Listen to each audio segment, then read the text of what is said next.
అన్నా గ్యాస్ లేకపోతే పళ్ళరసాలు తాగొచ్చన్నా. వదినా, ఓ డజన్ బత్తాయిలు తెస్తాను, నువ్వు జ్యూస్ తీసుకొని తాగు. వద్దు బాబు, మన ముగ్గురం కలిసి ఉపవాసం ఉందాం. పాపం ఆయన ఎందుకు మొక్కుకున్నారో. ఎందుకు మొక్కున్నావా? ఆ రౌడీ రాణి అసై ఇవాళ రేపు మన ఇంటికి తగలాడతానంది. ఆ మానస రాక్షసి ఇంతవరకు కనబడి చావలా. ఎలాగోలా ఈ గండాన్ని నుంచి గట్టెక్కించవయ్యా స్వామి అని కృష్ణ పరమాత్మకి మొక్కున్నానే, ఇంటిల్లిపాది ఉపవాసం ఉంటావని. మానసక్కకి మీరే ద్రోహం చేయలేదు కదండి. నాకంత పవర్ గాని ధైర్యం గాని ఎక్కడేసిందే? పైగా నేను మాజీ చైర్మన్ని. మరింకేమండి, మీకేం తెలియదని ధైర్యంగా చెప్పండి. అన్న ధైర్యంగానే చెప్తున్నాడు వదినా, కానీ ఆ ఎస్ఐ గొప్ప వ్రతంలో ఉంది. వ్రతమా? అవును వదినా, ఎదురు తిరిగితే ఎన్కౌంటర్, లా మాట్లాడితే లాకప్ డెత్ అనే వ్రతం చేస్తుందట. బోనీ చేయడానికి దాని చూపంతా అన్నయ్య మీదే ఉందట. మీ అన్నయ్య గారికి మానస మాయమవడంలో ఏ సంబంధం లేదు. ఆ విషయంలో నాకు గట్టి నమ్మకం ఉంది. ఆహాహాహాహాహా, సుప్రీంకోర్టు జడ్జిలా మాట్లాడావే. నీ నమ్మకం ఎవరికి కావాలే? ఆ ఎస్ఐ కరాటేలో బ్లాక్ బెల్ట్ సంపాదించిందంట. దాన్ని చూపే ఎవరిని ఎక్కడ కొడదావా అన్నట్టుంటుందే. ఈసారి వస్తే ఏం చేస్తుందన్న భయంతో నా గుండె దడబుడుతుందే. మీరు భయపడకండి. భయపడకుండా ఉండడానికి ఆ ఎస్ఐ ఏమైనా మామూలు మనిషి వదినా? గడువు కూడా పెట్టింది. రేపో మాపో అనుమానం మీద జైలు కూడా తీసుకెళ్తుందేమో అనుమానంగా ఉంది. ఒట్టి డౌట్ ఎందుకురా? ఆ ఎస్ఐ వచ్చి నన్ను జైల్లో పడేసి బొక్కలు రెగ్గొడితే నిజమే చెప్తానని సలహా కూడా ఇవ్వరా? నిజం చెప్తానంటున్నావు? నిజంగా మానసిని మాయం చేసావా అన్నా?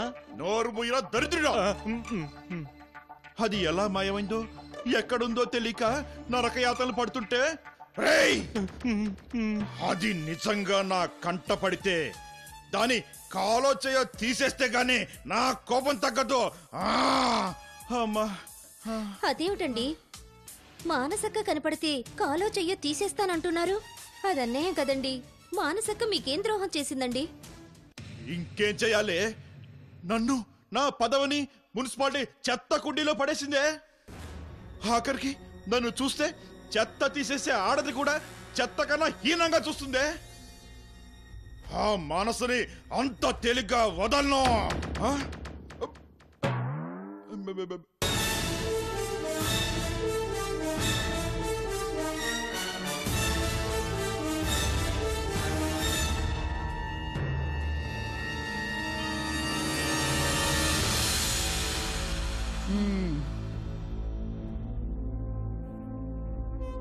అంత తేలిగ్గా వదలనంటున్నావంటే నువ్వే ఎక్కడో మానసని దాచిపెట్టావన్నమాట.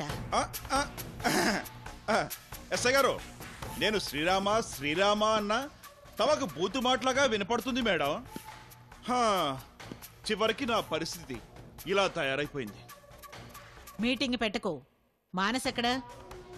మానస ఎక్కడుందో తెలిస్తే తమరికి పువ్వుల్లో పెట్టి తీసుకొచ్చి అప్పచెప్తాను మన్మథ. ముద్దు కృష్ణ, నువ్వు చెవుల్లో పువ్వులు పెట్టుకుని కనిపిస్తున్నావంటే నా చెవుల్లో కూడా పువ్వులు పెడతావన్నమాట. తల్లి, దేవుడి గుడికి వెళ్ళొచ్చాను. మంత్రపుష్పం అనుకొని చెవులో పెట్టుకున్నాను. దానికి ఇన్ని అర్థాలు, తాత్పర్యాలు, బహువచనాలు చెప్పి నా మెదడు తినకమ్మా. ఇంకొక వారం రోజులు టైం ఇవ్వండి. మంచో చెడో ఆ మానసుని ఎక్కడుందో వెతుక్కొని తీసుకొచ్చి చూపిస్తాను. ఇప్పటికే వారం రోజులు టైం ఇచ్చాను. ఏం చేశావు? చూడండి ఎస్ఐ గారు, మా వారు మానసక కోసం చేయని ప్రయత్నం అంటూ లేదు. అంత పెద్ద బలగా ఉన్న మీ పోలీస్ శాఖకు దొరకని మానస మా వారొక్కరికి ఇంత త్వరగా దొరకాలంటే వీలవుతుందా? మీరే ఆలోచించండి. మిసెస్ ముద్దుకృష్ణ, మీ ఆయన సంగతి తెలిసే మాట్లాడుతున్నావా? ఎందరి ఆడవాళ్ల జీవితాలతో ఆడుకున్నాడో నీ మొగుడు. అలాంటి వాడు నిజం చెప్తాడన్న నమ్మకం నీకుందేమో గాని నాకు లేదు. మీరన్నవన్నీ నిజమే కావచ్చు, కానీ ఆయనిప్పుడు కోరలూడిన పాములా అయిపోయారు. నా భర్త స్త్రీలుల్లుడే కాదనను, అది ఒకప్పుడు. ప్రస్తుతం ఆయనిప్పుడు ప్రశాంతమైన జీవితాన్ని కోరుకుంటున్నారు. అవును కదండి? అవును అస్సయ్య గారు, సత్య ప్రమాణకంగా మా ఆవిడ చెప్పింది అక్షరాల నిజం. నిన్ను కాపాడాలనే తాపత్రయంతో చెప్పిన సాటి మనిషిగా నేను మరో ఛాన్స్ ఇస్తున్నాను. హా, హా. మాకున్న ఆధారాలతో నిన్ను ఇప్పుడే అరెస్ట్ చేయొచ్చు.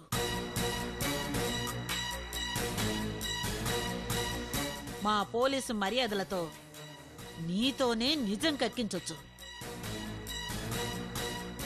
ఒకవేళ నువ్వీ మానస మిస్సింగ్ కేసులో నిర్దోషివేమో అని ఎక్కడో ఒక చిన్న డౌటుగా ఉంది. అది కేవలం డౌట్ మాత్రమే. అందుకని మరో వారం రోజులు నీకు టైం ఇస్తున్నాను. మానస నీ వల్ల మిస్ అయినా లేకపోయినా ఆవిడ మా కంటబడితేనే నువ్వు హాయిగా నిద్రపోతావు. అంతవరకు నీకు నిద్ర రానీకుండా చేస్తాను. Take care. వామ్మో, రాక్షసి మన్మథ వదిలేసింది. హా. శ్రీకృష్ణ పరమాత్మ కాపాడావు. ఏమండి? ఏంటే నేను కూరలు తీసేసిన పావునా? అంటే వాన పావు కంటే తీసేసిన వాడనేగా నీ ఉద్దేశం? అయ్యో, అది కాదండి. ఆ ఎస్ఐ మీ మీద ఇంకా అనుమానపడుతోంది. ఆవిడికి అనుమానం పోవాలని అలా అన్నానంతేగాని మీ మీద గౌరవం లేక కాదండి. ఊరుకోనా? వదినాలో చెప్పకపోతే ఆ ఎస్ఐ ఈ పూటే నిన్ను జీపు కట్టి లాక్కుపోయేది. అది మర్చిపోకు. ఎందుకు లాక్కుపోతుంది నజీం? అంత చేత కాకుండా కూర్చున్నారా మీ అన్నయ్య? ఆయనకి లా తెలుసు, ఎదురు తిరగలరు. నా తెలుసా? నువ్వు నోరు పోయి మన్మథ. ఇంకా నయం, ఈ మాట ఆ ఎస్ఐ రాక్షసి వింటే లా తెలుసురా నీకు అని లాకప్ డెత్, ఎదురు తిరుగుతావురా అని ఎన్కౌంటర్ చేసి పారేసేది. సర్లేండి, టిఫిన్ చెదురుగాని రండి. ఆకలేస్తుంది, పద. అన్నో, ఇవాళ ఉపవాసం అన్నావుగా అన్నా? మళ్ళీ వారం రోజుల దాకా ఇటు ఆనంద్ కదరా ఎస్ఐ. ఉపవాసం వారం రోజులు పోస్ట్ పోన్ చేశాం. నీకు కావాలంటే ఇవి చెవిలో పెట్టుకొని కొబ్బరి చెప్పులు తిను, పద.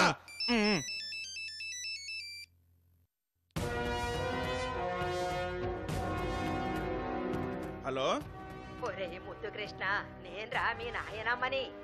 నువ్వా నాయనమ్మా? కాశ్మీర్ నుంచి కన్యాకుమారి దాకా తీర్థయాత్రలకు పోయావుగా, ఎక్కడున్నావు? వచ్చేస్తున్నాన్రా. 3 నెలలు దేశం అంతా తిరిగాను.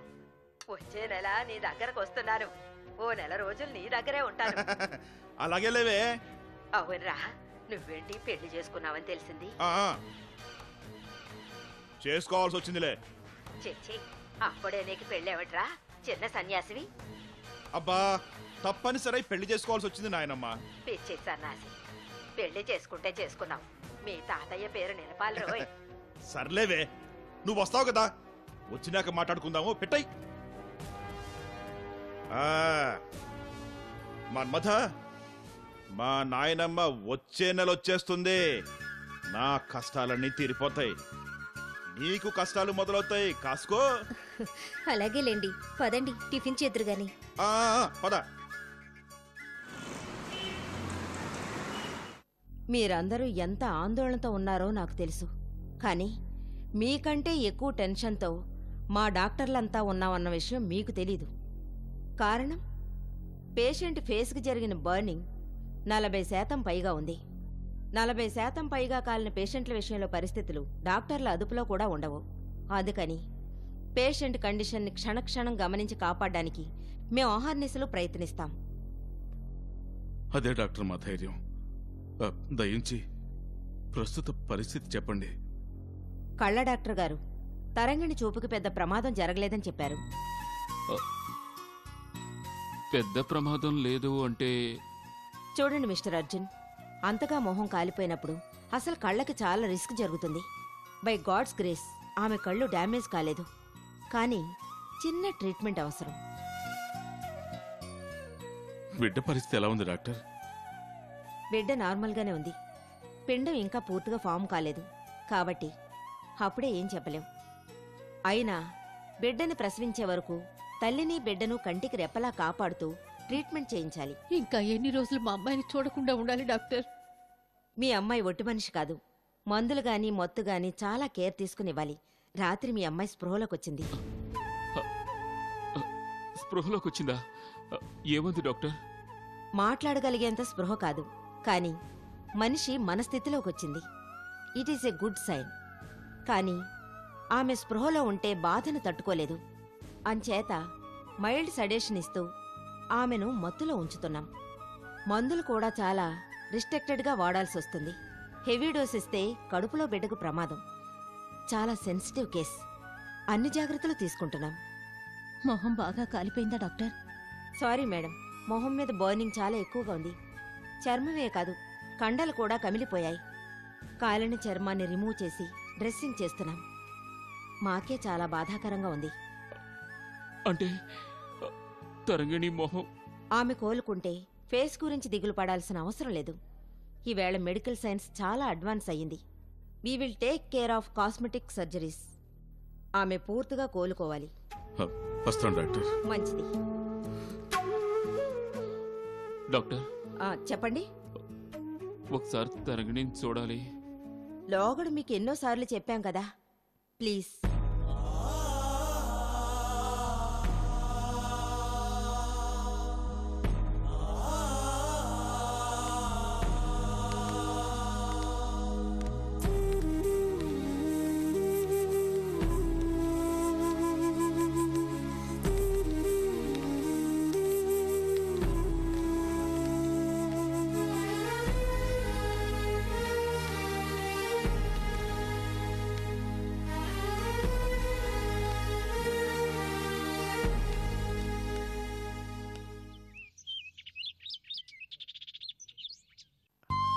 తినమ్మా.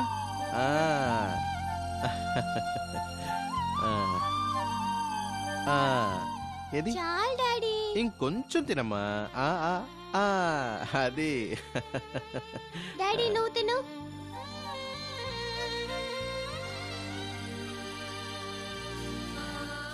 Thank you. ఇదిగో నీళ్ళు తాగు.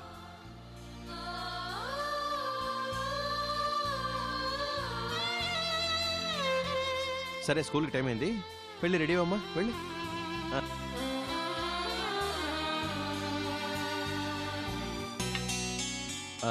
చూడండి, టిఫిన్ రెడీ చేశాను, తినండి. ఏమండి, మీ చేత టిఫిను భోజనం చేయించుకుని తినడం నాకు కష్టంగా ఉందండి. ఓ అదే, ఆయా సెలవు పెట్టింది, అంచేత నేనే చేశాను. భయపడకండి, నేను వంట బాగానే చేస్తాను. లేదండి, మీరు పర్మిషన్ ఇస్తే నేను వంట చేస్తాను.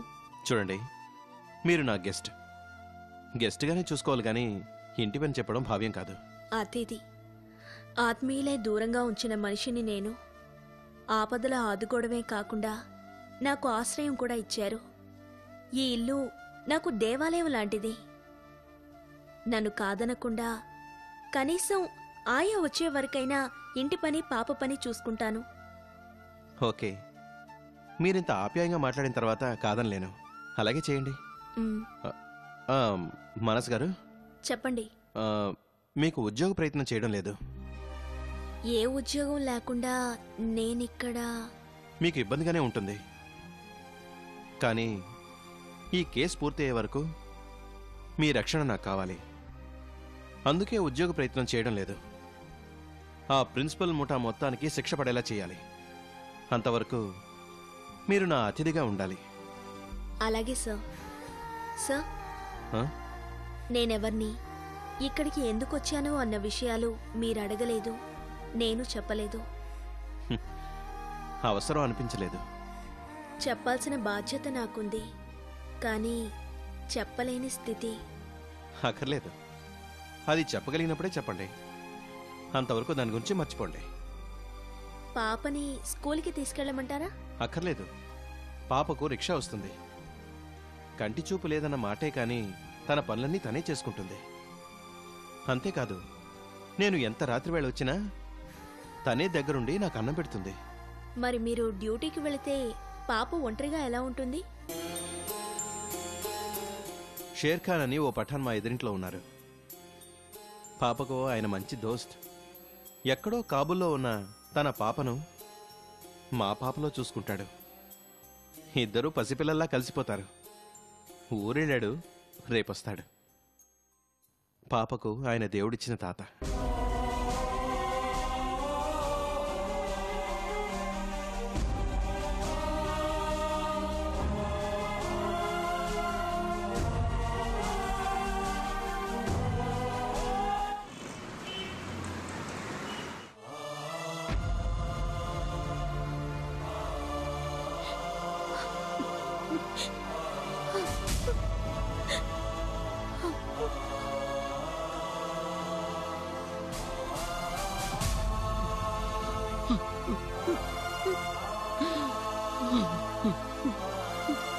ఇక్కడే ఉండొస్తాను.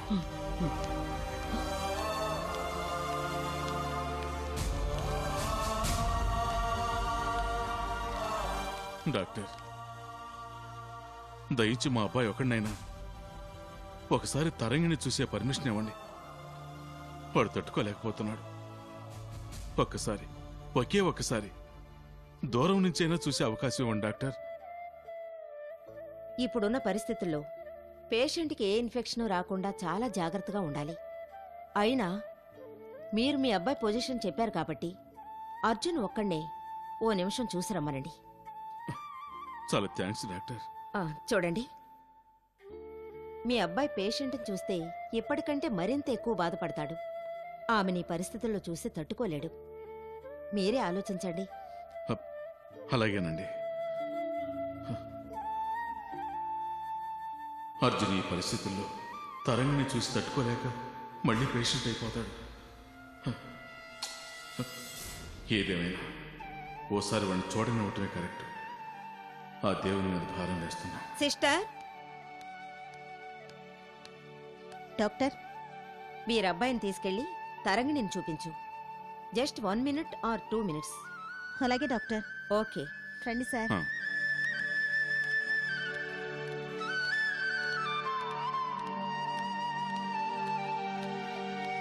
అర్జున్, నువ్వు ఒక్కడే వెళ్ళి తరంగిని చూసిరా. నానా? అవునరా, డాక్టర్ గారు పర్మిషన్ తీసుకొచ్చాను. రండి సార్.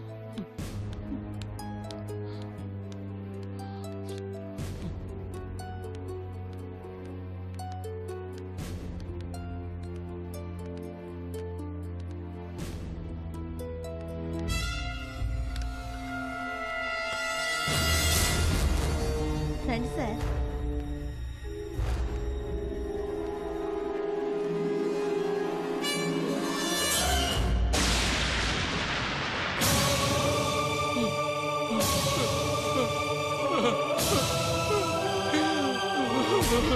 తరంగిణి,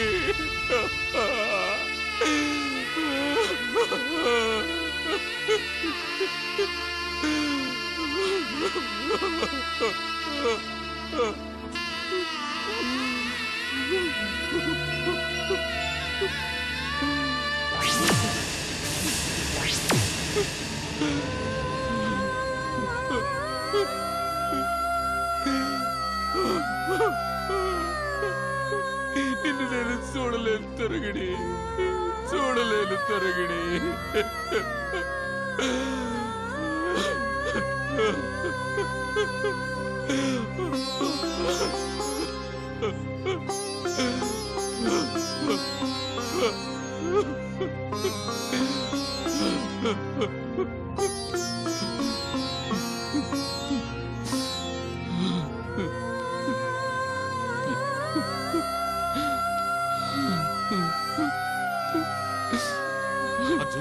ఏమైంది బాబు? బాబు, బాబు, ఏమైంది బాబు? ఏమైంది? ఏమైంది? ఏమైంది బాబు? ఏమైంది?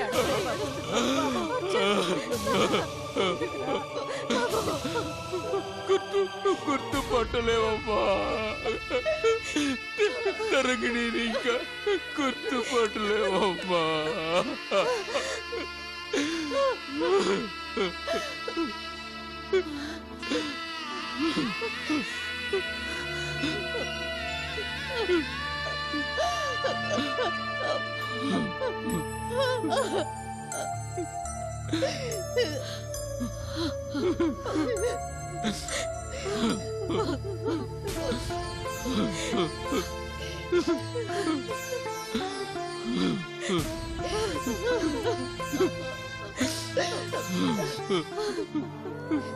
కవిత, ముందు అబ్బాయిని తీసుకెళ్ళు. ఊరుకోండి బాబు. లేవండి, లేవండి బాబు. బాధపడకురా, తగ్గిని కోలుకుంటుంది తప్పకుండా.